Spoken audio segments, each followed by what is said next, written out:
Hey, Buck Petticord here, Resolute Ranch and Resiliency Company. We're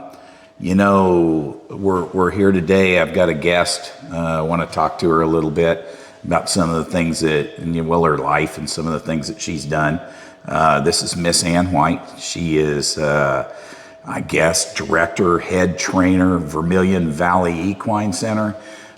She is definitely the hub of the Circle of Love, of which I've been persona non grata a few times, and sometimes I've been back. It just depends on what you can do, but she does a lot of things. Has a lot of horses. She's a big thing in the equine industry. Okay, and you even get out of Kansas and away from here.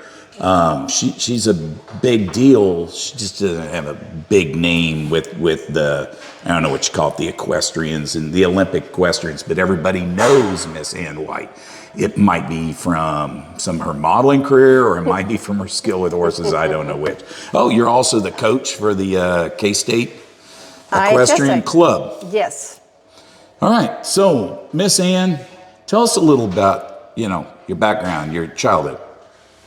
My childhood, I was a city kid. Yeah. Grew up in town, one of 6 children, and definitely not ag related, and definitely not anything to do with livestock and animals. I was the black sheep, I would say. A genetic mutation that just loved horses, wanted to be around these animals. And where did you find that? And where did it click? So that love just made me seek out what I could do to be around them, and so I would work for people. I worked at ranches. I cleaned stalls. What'd your dad do? My dad was a physician. So you were in an upper middle class at worst. I was a privileged child. Yes, he delivered me. Yeah, there we go. There we go. Privileged child, but not privileged enough to do horse lessons. Like that was absolutely not. We need to go play ball and do stuff like that. Did you play any ball? I did play ball. What'd you play? I played all the balls, basketball. Oh, come on. Don't go there. That was basketball, tennis, volleyball. We should play pickleball sometime. I love pickleball. I've never played it. Well, I have a net. Yeah? Just come on up. And I just think with my height, I think I could own you in I don't pickleball. think so. I don't. You were always going to play racquetball with me, and you've it's been funny. too scared. You're not really. You've been too scared. You're not really competitive at all, are you? Oh. Huh? All right, so that's kind of, you got into horses, and then you married Mike White of the White family fame, White House stuff. You guys built over the years, have slowly built a fantastic facility.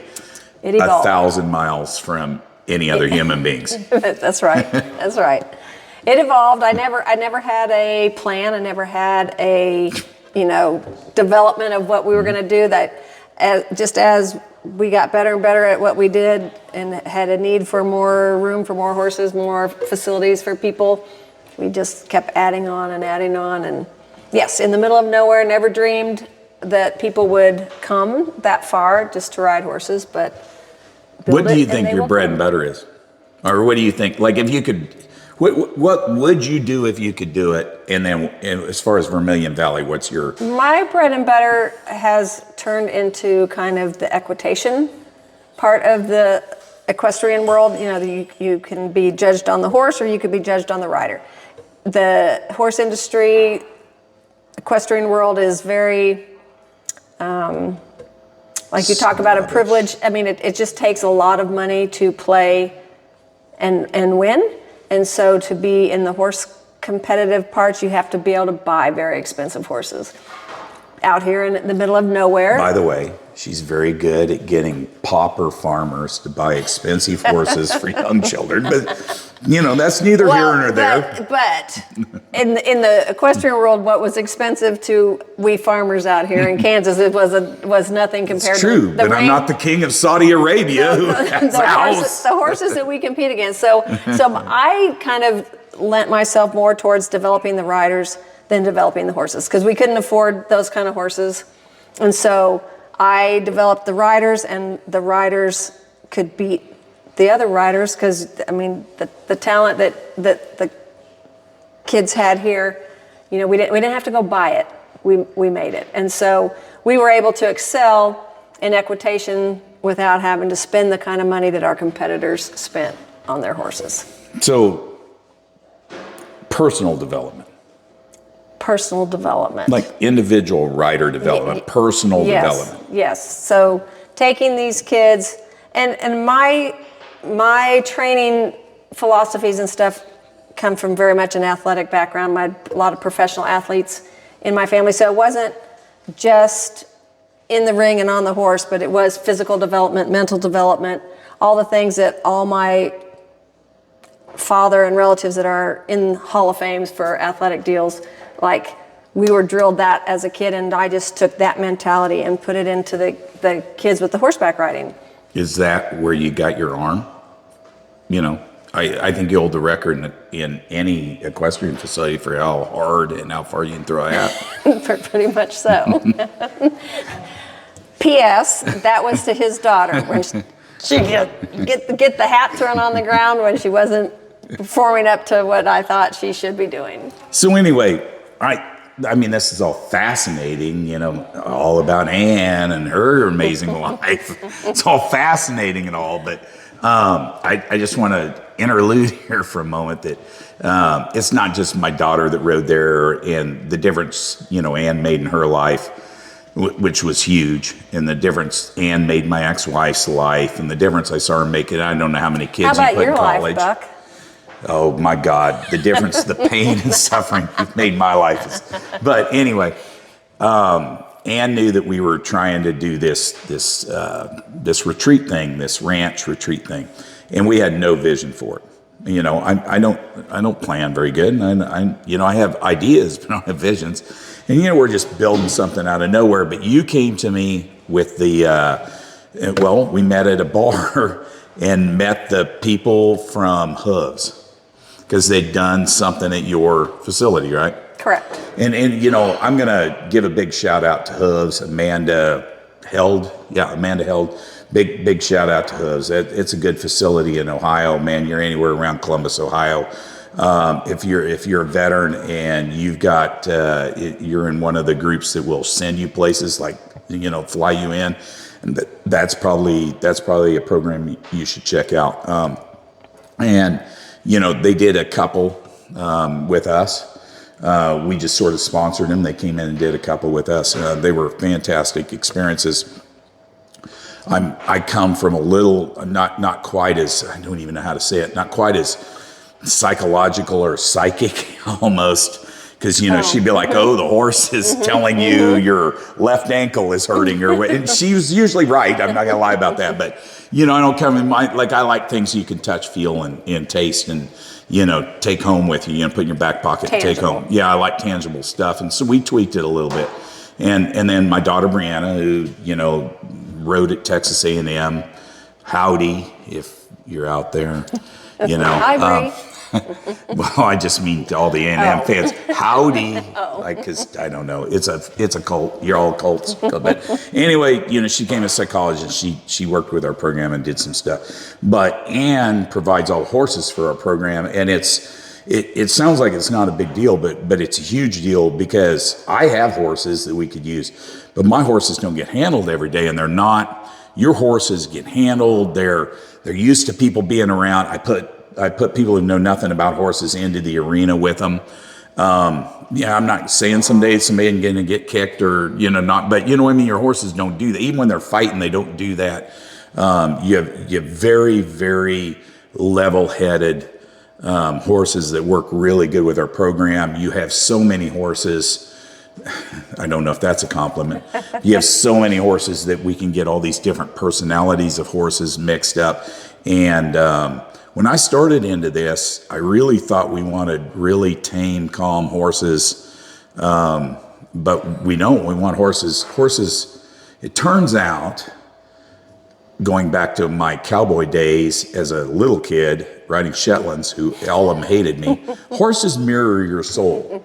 Yes. Like, if you're a shitty little child, that horse is gonna buck you off and treat you like a shitty little child, you know. And that's what horses do. I don't know whether anything that, I mean, I know you're a very tangible person too, especially because you're asking this horse to do, you know, if it's on the flat, you're asking it to do specific things. If you're jumping, you're asking if it's a hunter course or if it's a jumper course. You know, you're asking. But tell me, did you get anything, or have you ever seen anything from this psycho side of this horse reading people and responding? No, absolutely, absolutely.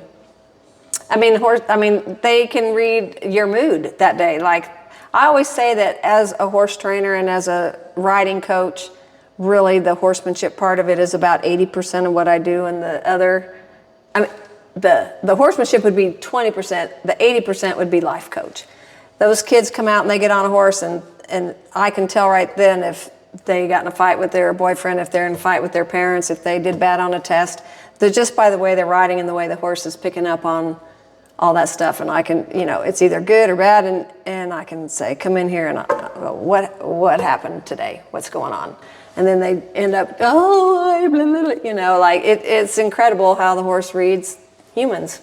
Do you remember when I started this, you are a very questioning human being on other people's life choices. Yes, I am. Not so much on your own, but on other people's life choices, you're a very questioning person. But do you remember when you used to be like, you know, I don't understand, like, why are you doing this? Like, why are these people, why are the way they are? And I was like, I don't know, Ian. Like, I'm not a psychologist. I don't know.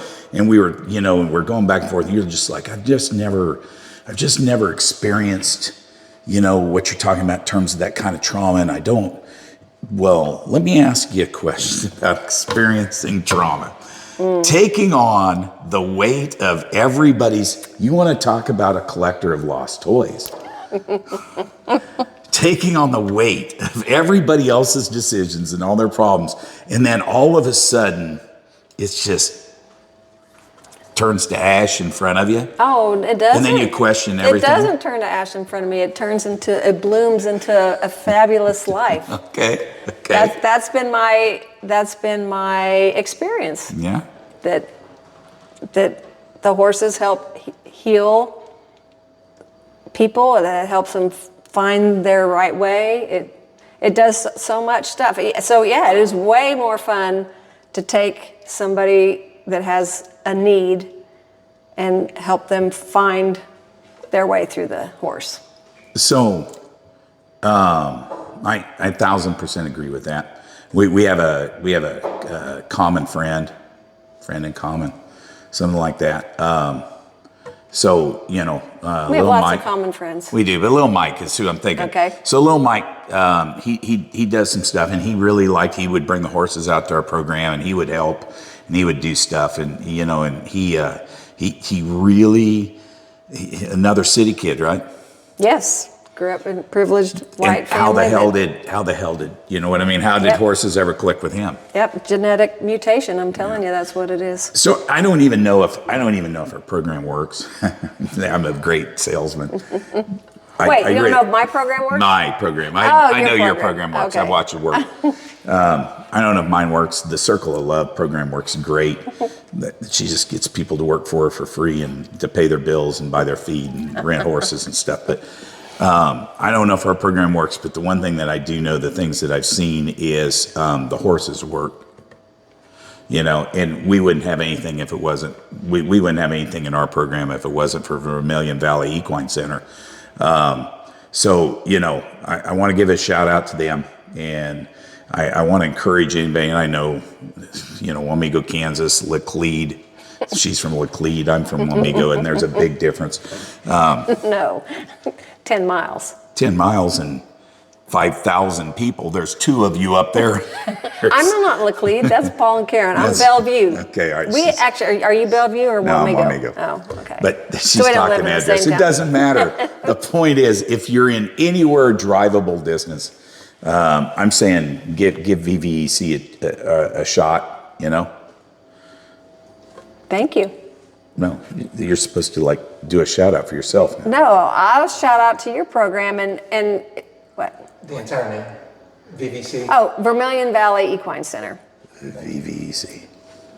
Yep. It's military acronyms. VVC. It's a big deal. But your program is good, and your program, We don't know that because you haven't gone through it yet. I have known many people that have, and I applaud it.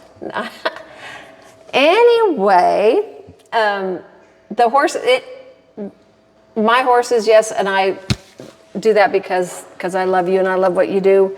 But you could get any horses, and they're gonna respond to those people in the way that the energy is getting fed. And that's possible. I just know that you have cow ponies, you have race horses, you have high-strung literal equestrian horses, then you have some.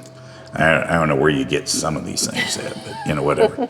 Those are what she sold us. We tried to bring a variety for the variety of clients that come to the Resolute Ranch. So anyway, I just want to introduce everybody, Resolute Ranch, to the person who provides all the horses, has all the background knowledge into the horses and stuff like that. Mikey passed. I don't know who we're going to use. I'm trying to negotiate a couple, but doubt we're going to land there. But anyway, I don't know who we're going to use. I mean, we're going to continue to use them. I just don't know who's going to interface, be the go-between or whatever with us anymore. But I just want to give a shout out to the person who owns the horses. I want everybody to know where it comes from. And obviously, if you ever want to contact anybody about that, give Ann, give Alice a holler. They have, what do you call it? Pony Club. Yeah.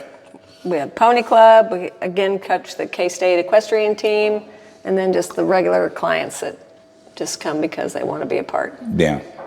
Anyway, that's all we got today. Resolute Ranch Resiliency Company, Vermillion Valley Equine Center. Partners. For life.